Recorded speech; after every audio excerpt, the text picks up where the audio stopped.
Mukhang minamalas talaga ang mga Duterte supporter, mga tol. Hindi umaayon sa kanila yung pagkakataon sa mga nakalipas po na araw, linggo at buwan. Bakit? Sa pag-uusapan po natin ito na balita kanina, ang Korte Suprema binasura po yung petisyon nila para po ipabasura yung impeachment laban po kay Sara Duterte. Ito nga po sabi po dito, hindi pinagbigyan ng Korte Suprema ang pinagsamang mga petisyon na kumukwestiyon sa mga naging hakbang ng mababang kapulungan at ng Committee on Justice kaugnay ng mga naging aksyon sa mga reklamong impeachment laban kay pangalawang Pangulo Sara Z. Duterte. Nagpasya ang Korte Suprema na wala nang dapat resolbahin sa mga isyong inilahad sa mga petisyon dahil nawalan na ang mga ito ng saysay or moot matapos aprubahan ng mababang kapulungan at ipadala sa Senado ang Articles of Impeachment. Sa resolusyon nito, hindi pinagbigyan ng Korte Suprema ang magkahiwalay na petisyong inihain ni Atty. Israelito P. Torion at ng iba pa, gayon din ang petisyon ni Pangalawang Pangulong Sara Duterte. Iginiit ng mga nagpetisyon na lumampas sa kapangyarihang itinakda ng konstitusyon ang House Committee on Justice nang mangalap ito ng ebidensya at mag-atas sa mga testigo na humarap sa paunang pagtalakay sa mga reklamong impeachment. Kinwestiyon din nila ang naging pasya ng komite na sapat sa anyo, nilalaman at mga batayan ang mga reklamong impeachment. O para mas pamilyar tayo, sufficient in form, sufficient in substance, at saka sufficiency in the grounds. Ipinaliwanag ng Korte Suprema na sa sandaling maipadala ng mababang kapulungan sa Senado ang Articles of Impeachment, nagtatapos na ang papel nito sa proseso ng impeachment at formal lang nagsisimula ang kasong impeachment. Dahil dito, naisakatuparan na ang mga hakbang na naispigilan ng mga nagpetisyon. Dagdag pa ng Korte Suprema, umusad na ang proseso ng impeachment sa Senado na umuupo na bilang impeachment court at sinimulan na ang mga pagdinig sa kaso. Anumang magiging pasya hinggil sa bisa ng mga hakbang na ginawa ng mababang kapulungan at ng Committee on Justice nito ay wala nang magiging epekto sa usapin. Bagamat kinilala ng Korte Suprema na maaari itong magpasya sa mga usaping nawalan na ng saysay sa mga natatanging pagkakataon, sinabi nitong wala sa mga kinikilalang eksepsyon ang umiiral sa kasong ito. Goodbye. Di ba? Tuloy-tuloy na talaga yung impeachment laban kay Sara Duterte, hindi na mapipigil pa. At ito pa nga, parang biglang sinampal yung bagong abogada kanina. Kasi kung matatandaan po ninyo, bago po magtapos yung impeachment trial kanina, yung abogada nagkaroon po ng parang manifestation. Tapos, sinasabi niya doon, hindi daw sila susunod o hindi sila mag-stipulate doon sa mga bagay-bagay kasi naka-pending daw po sa Korte Suprema yung petisyon. Eto na ngayon, paano na nila ngayon idadahilan yan? Mismong Korte Suprema na nagsabi na binabasura na po nito yung kanilang petisyon. Ito balikan natin yung pangyayari kanina mga tol. Dito banda yun Nagsalita yung abogada. Ito. No? Saka parang ang gaspang ng ugali ng bagong abogada na to. No? Kung makapagsalita, akala mo kayang-kayanan niya yung mga tao dyan sa loob. Ito. Pakinggan natin siya muli. This won't be oral arguments. The court chair just wanted to hear from the counsel for respondents. So really, this will not be oral arguments between the parties. Yes, what is the position of the counsel for respondent insofar as Ito Antimano, parang sinampal dito tong certain records of etong depensa ngayon kasi ginigiit pa lamang nila kanina diyan sa binasa niyang manifestation. Parang gusto nilang magkaroon ng oral arguments hindi nga pumayag ang presiding officer. Ginigiit nila, pinoposisyon nila na nasa Korte Suprema pa raw, biglang naglabas ng desisyon ang Korte Suprema. Paano 'yon? Hindi na nila pwede ikatwiran ngayon 'yon. the House Tuloy na nga Good, natin go. dito. First Yeah. point, Your Honor, judicial notice cannot be taken of disputed matters. In Juan Ayan. versus Juan, the Supreme Okay, yung judicial notice daw ay hindi pwedeng i-take sa disputed matters. Ibig sabihin yung pinagtatalunan pa. Ang kinakatwiran nila, nasa Korte Suprema pa daw. Wala na ngayon. Binasura na ng Korte Suprema. Nauna kasi ito Siguro pagkasabi niya, maya-maya lumabas yung desisyon ng Korte Suprema. Ngayon, parang sinasampal tuloy sa ano kaya naman namang diskarte gagawin nila sa susunod? Ano? Court defined judicial notice in this wise. Judicial notice is the cognizance of certain facts that judges may properly take and act on without proof because these facts are already known to them. Put differently, it is the assumption of a court of a fact without need of further traditional evidentiary support. The principle is based on convenience and expediency in securing and introducing evidence. Anyway, hindi ko na ipaparinig sa inyo. Basta ang pinakapunto lang nila dyan, hindi sila umaayon kasi nasa Korte Suprema para wang usapin. Paano ngayon yan? Naglabas na ng desisyon ng Korte Suprema at sinasabing wala na kayong remedyo sapagkat mooted na yung issue. Nasa impeachment court na, nililitis na, at hindi na pwede pang pakialamanan yan ng korte. Sabi nga sa huli, di ba? Bagamat kinikilala ng Korte Suprema na maaari itong magpasya sa mga usaping nawalan na ng saysay, sa mga natatanging pagkakataon, sinabi nitong wala sa mga kinikilalang eksepsyon ang umiiral sa kasong ito. Linaw po nun. Puntahan natin ngayon yung live reaction kanina ni Yusek Claire at ito po yung panoorin, pakinggan at reaksyonan din po natin. Ito pero kanina pa po ito kasi, mga alas 4 natin to nakita. Pero of course, ngayon na lang natin i-take a pen. So, alam naman natin mga ka-clear, di ba, ang laging takbuhan, of course, ng ni VP Sara at ng kanyang mga lawyers, at kahit hindi niya lawyer, yung mga sumusuporta sa kanya, katulad ni Atty. Torion, ay sa Supreme Court ang takbuhan. At nung una nga ay nagkaroon ng pagkakataon na ma-dismiss yung kaso agad, no? Pinahinto natapos agad yung una, yung first impeachment. So sa pangalawang pagkakataon, talagang hindi na pinalagpas ng House of Representatives kung ano yung hinihinging due process. Kasi yun naman yung naging issue ni VP Sara ng kampo niya na biglang minadali. Di ba? Biglang minadali yung pagsumiti ng articles of impeachment, pinapirma daw, hindi naman daw nabasa, may mga gano'n, hindi daw na-verify, yan.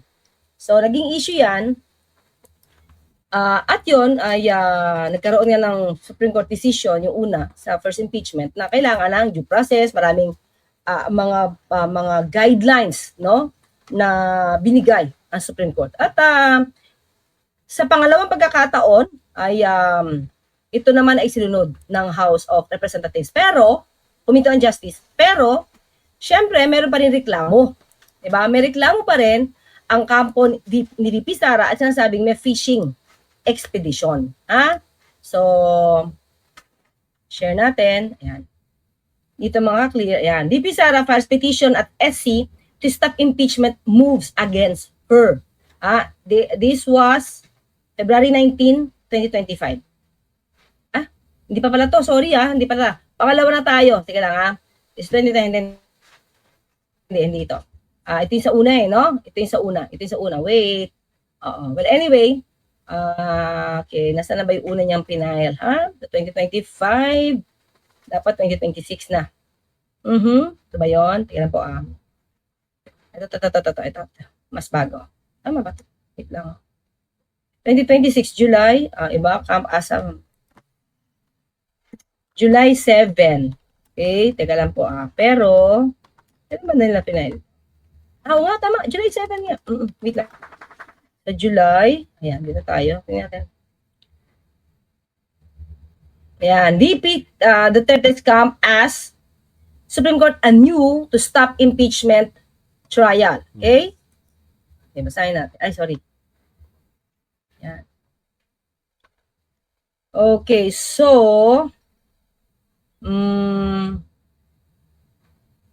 dito, petitioners thus respectfully submit that the temporary restraining order, status quo ante order, or other appropriate interim relief is warranted to ensure that the impeachment trial proceeds, if at all, only under a presiding officer whose authority, ito rin pala, to preside is not under the serious. Meron pa pala to. So, ito most probably, teka lang tingnan natin kasi parang hindi ito ang na-take up doon.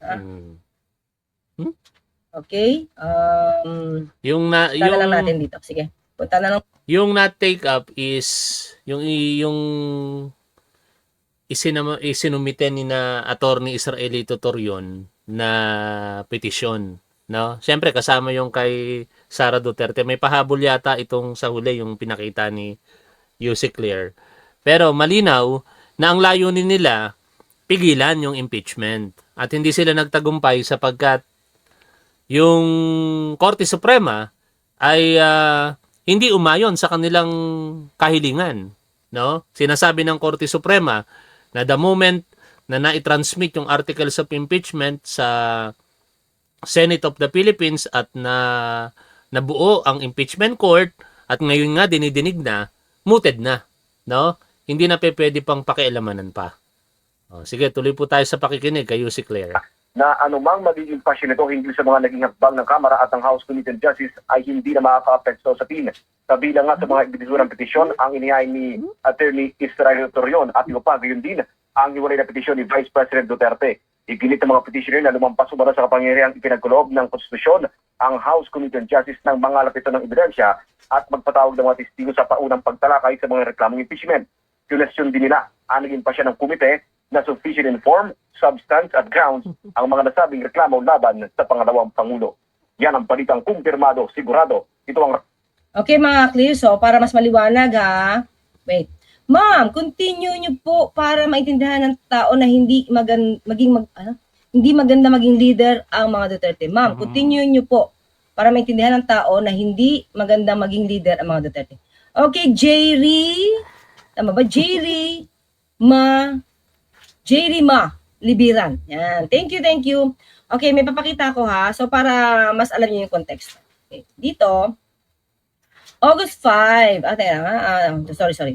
August 5 na dismiss. Okay, dito tayo Ano yung dalawang petition na sinampa? Una, di ba natatandaan nyo mga ka-clear? Nagsampa una, sa aking pagkakaalam, correct me if I'm wrong, ang nauna nag-file ay si Torion. Kaya lang sabi na, teka lang, mandidismiss yan. Di ba, nag-usapan ng mga ibang mga nagko-content na, teka lang, mandidismiss yan kasi wala namang personal interest. Hindi siya yung party, di ba, na maapektuhan. Di ba? Oo, hindi siya yung party in interest. Ito si Torion, di ba? So, after that, nag-file si VP Sara, tapos, pinagsama na yan. Di ba? Yun yung pagkaka-recall ko Okay, dismiss for petition. Kita nyo ba? Basa ba? Okay. Lakihan ko ng konti mga klira. Mas maganda magbasa ng sabay-sabay time. Dismiss for petition filed by Vice President Sara Duterte and Duterte allied lawyers. Israelito Torion, hindi niya to lawyer. Kaya, nung nag-file ito, wala ang personality siya to represent the Vice President. Diba? So, the latter petition had argued that the House Committee on Justice exceeded its constitutional authority by gathering evidence and compelling witnesses to appear. So, ito yung sabi nila na para fishing expedition. Diba? Ito yung lagi nila sinasabi. Kahit ngayon, si Attorney Powa, yan pa rin yung sinasabi na fishing expedition nangyari sa House, sa Committee on Justice, pati ngayon. Diba? Patungkol doon sa BIR records, bank accounts, yan. Okay, they had questioned the House Committee on Justice finding that the impeachment complaints were sufficient in form, substance, and grounds. So, dapat daw madismiss ito kasi hindi naman totoong merong sufficiency in form, substance, and grounds. Okay? So, yun lang mga klira. So far, ngayon, ito. Try natin. Okay? The Supreme Court has dismissed consolidated petitions questioning consolidated kasi pinagsama mga klira yung petition ito yon sa petition ni VP Sara questioning the proceedings before the House of Representatives and its Committee on Justice on the impeachment complaint. Nagulo ng mga aso ko eh. Tandaan nyo mga clear, ang pinag-uusapan dito yung proceedings sa House. So hindi pa dito pinag-usapan yung pagiging presiding officer Yes. ni Senator. Sa desisyon ng Korte Suprema kanina, malinaw naman doon sa binasa natin, hindi pa yung tungkol kay presiding officer, Senator Judge Chis Escudero. No? Nililinaw natin ulit, katulad ng pinapaliwanag ni Jose Claire, ito ay may kaugnayan sa mga nakaraang petisyon na pinagsama-sama at kung may question doon sa naging proseso ng pagdinig ng Committee on Justice, kaugnay ng determinasyon ng sufficiency in substance, sufficiency in form, sufficiency in substance, and thereafter, yung sufficiency in grounds. O sige, tuloy po tayo sa pakikinig. Dito po kay Yussi Claire. Pasensya na kayo ha, nandito kasi yung mga aso ko sa kwarto ngayon eh. 4 sila nandito, yung isa nasa kwarto ng anak ko, si In. Chis Escudero. Luna, Okay. pakita ka rin. Ito lang yung 2 petition na final nila patungkol sa ginagawa Si Luna. ginawa sa Committee on Justice. So the court ruled that the issues raised in the petitions had been moot or no longer required resolution because the House had already approved and transmitted the articles of impeachment to the Senate. So parang wala na akong magagawa tapos na hearing sa House. Diba? So hindi namin mapapahinto itong issue nyo na dinala sa Supreme Court, hindi natin mababalik. Diba? Hindi natin maibabalik. Nawala audio. Okay, so meron moot and tayo academic. Pero isip ako, teka lang, di ba nung first impeachment, nandun na rin sa Senate? Yung first impeachment, di ba? Pero hindi yun na-moot. Pero alam mo, tingin ko lang, for me, parang blessing na rin yung naunang pag-dismiss sa impeachment, sa first impeachment. Kasi doon pa lang sa House, mas nakita na ng tao, mas nabuksan na ng tao, mas nabuksan yung isip ng tao, yung tungkol sa issue ng bank accounts, bank records, although hindi pa nakikita, no? Pero nabigyan tayo ng konting Idea. facts, no? Idea, data ng AMLAC. Saka ng Ano ba yon? Yun yung covered at saka suspicious transactions amounting to more or less 6.7 billion pesos. Yung inflow nasa 4 billion, yung outflow nasa 2 plus billion pesos, ano? Kaya ang estimate may natitira pang more or less 2 billion pesos sa laman po ng bangko. At yun po yung talagang excited ako. Actually, dito sa confidential funds po na ito, di na ako excited dito eh. No? Alam naman natin na yan ay talagang sa paniniwala ko ginasta sa maling kaparaanan eh. Mas interested ako sa totoo lang yung sinasabing tagong yaman itong si Sara Duterte kung saan isa sa mga magiging ebidensya ay yung pagpapakita nga po ng mga bank at tax records niya. Tingin ko ultimately yan ang magbubukas sa isipan ng maraming mga Pilipino. Kahit siguro mga DDS, basta mapakinggan lamang nila, makita nila, uy, totoo pala yung bangko ay naglalaman ng ganong kalaking halaga. O, tingin ko, may mga DDS nang magigising dyan pagka nakita yun ng publiko, kung totoo yun. No?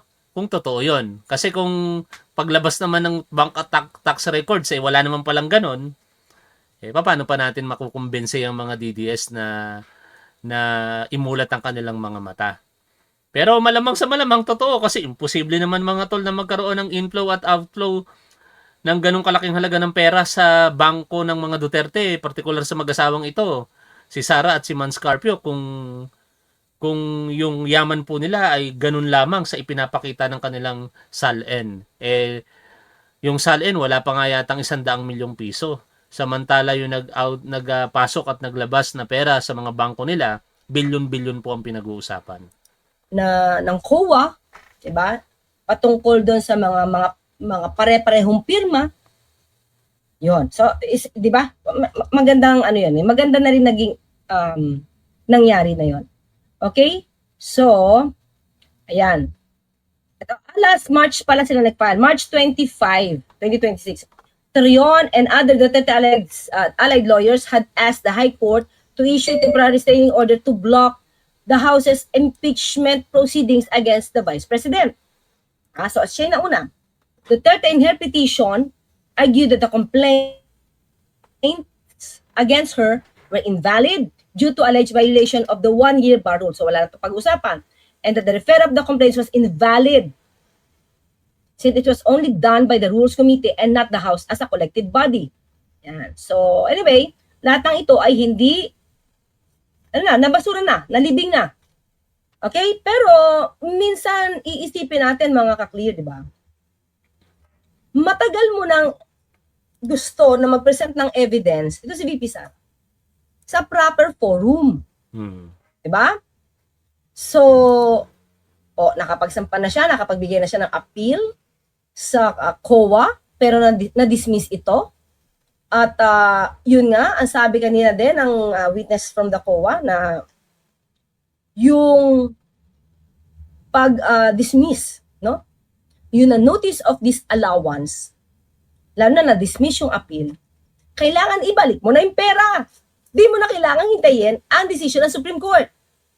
Kasi ang decision na ng Supreme Court dyan, kung may abuse of authority or discretion. Diba? Pero yung pagsole mo ng pera, kailangan na siyang gawin. Yun yung nilinaw ni Presiding Officer Chis Escudero eh. Kasi parang gustong palabasin nitong si Amy Marcos sa kanyang pagtatanong na hindi pa daw po final yung desisyon kasi nasa Korte Suprema pa. Pero ang pinupunto nga ng testigo na si Attorney Wamil ay kinaklarify niya na ibang usapin yung nasa Korte Suprema sapagkat yun ay tumutukoy lamang kung mayroong pang-aabuso, yung grave abuse of discretion, no, sa part ng COA na maaaring mag-amount to lack of jurisdiction, ika nga. Pero pagdating po doon sa disallowed na amount na nagkakahalaga po ng mahigit sa 70 million pesos, accordingly, dapat daw po iyong ibalik. No? Executory na raw po yon. Pero hanggang ngayon, hindi po binabalik ng OBP.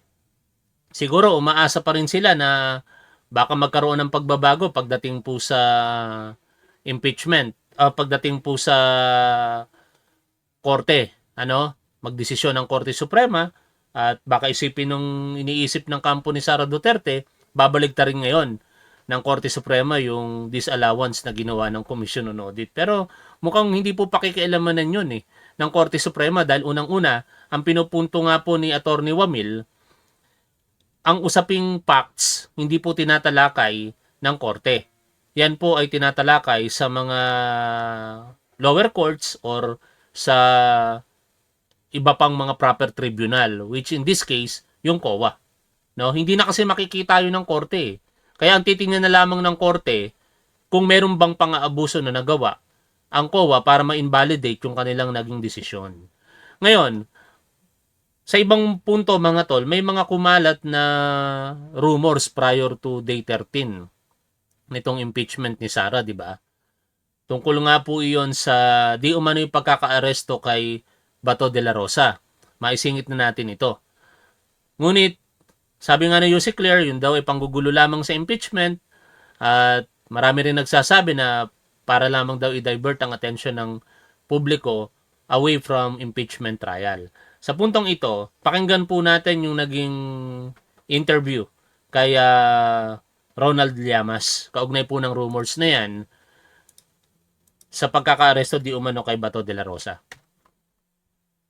Anyway, kasama na naman natin sa studio, walang iba kundi ang ating guest na si Ronaldo Llamas, ang ating talaga namang resident ano na natin dito.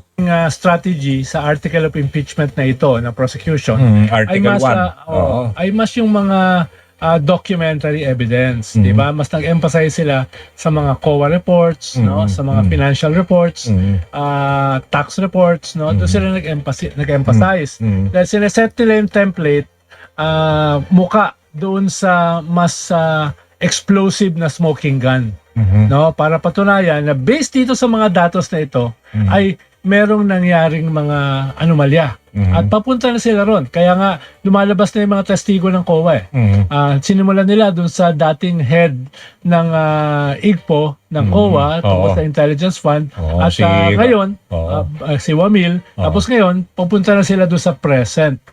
At maganda rin yung tanungan ng mga, o manifestation ng mga senador. Medyo pumupunta sila dun sa meat nung yung pagkakaintindi ng mga confidential agent, talaga yung mga aliases na ginamit doon sa acknowledgement receipt, yung mga lumutang na pangalan sila, Mary Grace Piatos, di ba? Puro kasi puro AR puro acknowledgement receipt. Ito yung nagtagal, dito yung nagtagal yung huli. Yung authentication yan, yung pag-admissibility ba as evidence, doon tumatagal. At yun din yung strategy naman ng defense. Hindi ko naman sinasabi na strategy nila na ma-bore to death ang mga nanonood. Pero posible. Posible. Dahil kung lalabas siya. Totoo yun, ano? Talaga nakaka-boring ngayon yung impeachment, mga tol. Masyadong technical kasi. Siyempre, usaping mga dokumento, usaping mga rules. Hindi katulad nung nakaraan na unang bugso. Naririnig natin yung boses ni Sara Duterte, yung pag-iimbestiga ng NBI, pagtestigo ng iba't ibang NBI personnel. O ngayon, COA, mga dokumento, nakaka-boring talaga panoorin. Pero kung tututukan mo, makikita mo talaga na merong irregular sa ginawa ng OBP. Sabi nga nila, irregular, unnecessary, unconscionable, and finally, sa konklusyon po nitong si Attorney Lorna Capunan, scam ang tawag niya po doon. Mga compelling evidence na yan, mas mabuti na yung court of public opinion ay walang judgment laban sa Vice President. Kaya hindi ako magugulat kung kasama sa strategy nila yan. No, sinasabi nga nung iba, pati itong chismis sa pagkahuli ni Bato ay bahagi ng... Doon na ako pupunta, diba? dahil importante. Kasi parang sinasabi nila, yung lumutang kagabi, ito ay, para naman medyo gumanda ang diskusyon natin dito.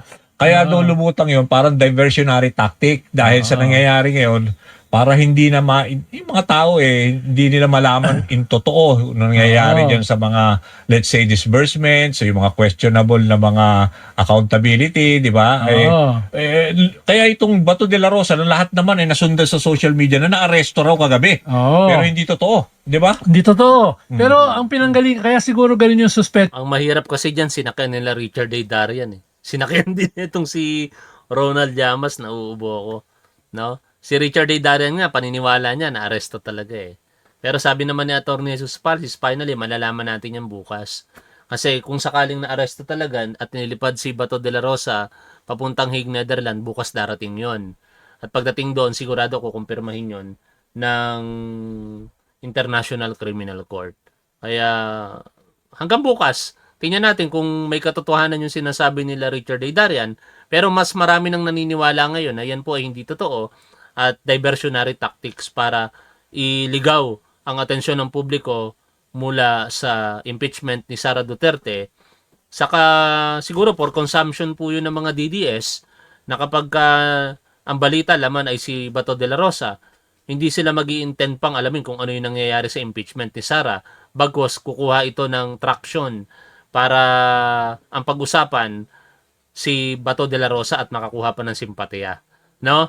Tuloy po tayo sa pakikinig po dito. Ng mga tao na bahagi ito ng isang taktika ay dahil yung original na naglabas, yung abogado mismo ni Bato. Nag-float yung kanilang social media. Di ba? Attorney Bondok. Tapos sinikundahan ni Harry Roque na malino naman magkakampi. Tapos doon nagsimula yung pagkalat. Ganun pala yun. Ano? Doon pala nagsimula yung pagkalat. And eventually, dinilit naman ni Jimmy Bondok yung post niya. Pero may ugong. No? Ewan ko kung totoo. Nagtatanong si Mike Cervera, nakita ko sa page niya. Parang patungkol yata sa buhay ni Rodrigo Duterte. No? Pero tingin ko di rin naman totoo 'yon. Ngunit what if, no? What if patay na si Rodrigo Duterte? Pero hindi rin kasi antimano kung mangyayari, ibabalik tayo ng ICC mga tol, di ba? Saka masamang tao, sabi nga, matagal mamatay. Anyway, sobrang katinanlalamunan ko mga tol. At hanggang dito lang talaga yung kaya ng channel natin ngayon. Maraming salamat sa inyo, pero nakakatuwa kasi ang laki ng hinina talaga ng live stream po natin. Pero lumalakas yung replay natin. Mukhang mas gusto nyong manood sa replay, kaya salamat sa mga nanonood po ng replay natin sa Tap on Rewind.